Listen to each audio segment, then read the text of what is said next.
So this is going to be an analysis for gold. As you can see, we've got gold here, and then as you can see, we want to try and trade gold. But before that, we need to do some analysis on the pair and find out if it's the right time or what is the good time to trade gold. Now, the first thing first, to do some analysis. What I'm going to do, I'm going to switch to 4-hour time frame. As you can see, I'm already on 4-hour time frame.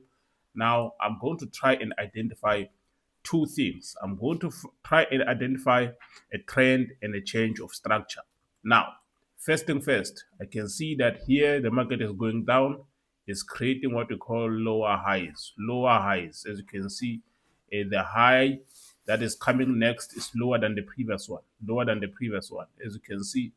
Now, what I'm going to do here, I'm going to attach my trend line from the original high to the next high, which is this one. Now, my trend line, I'm going to extend it like that. So it touches the most important parts. Now, this is the most important part, and this is the most important part. Now, as I've attached those two parts, the rest is none of my business. I just follow the trend. Now, what I'm going to do now, I'm going to identify if there is any break of structure. This is the break of structure here. A break of structure is when this trend line is broken, when the market goes above this trend. As you can see here, it's below the trend line, and here it breaks above the trend line. This is a break of structure. Now, I'm going to try and find structures that give me a clear signal to be able to trade on this break of structure. Now, what is that? As you can see, the break of structure kept on going up. It came back. We call this a retest.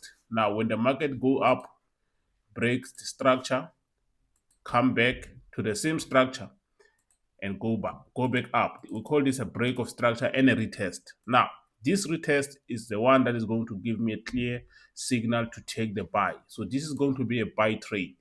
It's going to be a buy trade. Now, anytime from here, you can buy, as long as you know that you are sorted with a stop loss and to take profit. Now, you need to find what we call an entry point. An entry point, the only way to find it is to go on a lower time frame. So the next one following 4-hour time frame is the 1-hour time frame.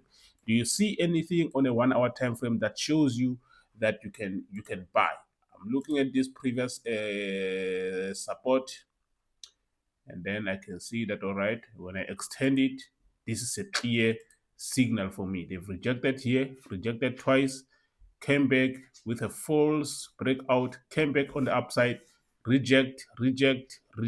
You see, there's a lot of rejects here. This is the first one. I mean, this is the last one. This is the first one. Sort of like a head and shoulder. But you know what? For me, it's not about the head and shoulder. It's not about rejects. When I see rejects, as many as I can see, this is a clear signal for me to actually buy. You see, these are rejects. A reject is when they try to break this zone, which for me is the support, and they never did. That's a clear reject. So I can go further on a lower time frame to try and find. Now, when I go to a lower time frame like 5 minutes and 1 minute, that means I'm trying to find a clear candlestick that shows me exactly where to enter. Things like engulfing, things like a shooting star, things like an inverted hammer and a hammer.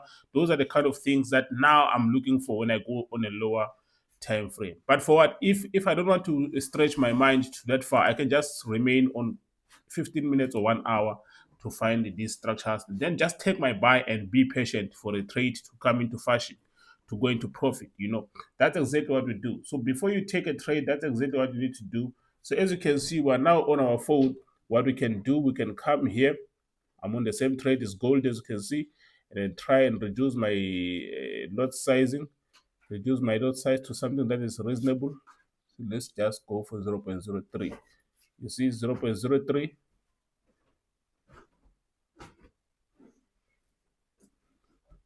Yeah, 0.03 like that. Then I can place my buys.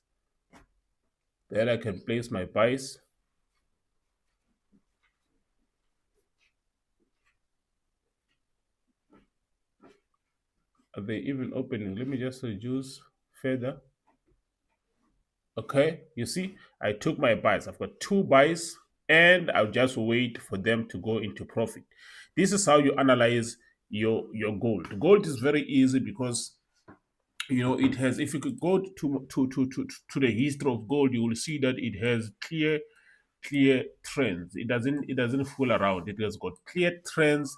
If you go and backtest this thing, you will see that gold doesn't fool around. It will give you clear trends as you are looking for them. It will give you clear trends. So that's why I love trading gold. This is like my favorite pair to trade, including Nasdaq. They are my both of them, Nasdaq and gold. They are my two favorite pairs to trade. They don't fool around. They always give you what you are looking for. So yeah, this is exactly what I would do if I wanted to trade gold. Hope this video will be beneficial for you. It will assist you so that you can be able to make some profits in trading. Cheers, guys. See you in the next video. And let me know in the comment section which pair you want me to analyze next so that I can show you how I go about analyzing it. I think it will be Nasdaq, the next video.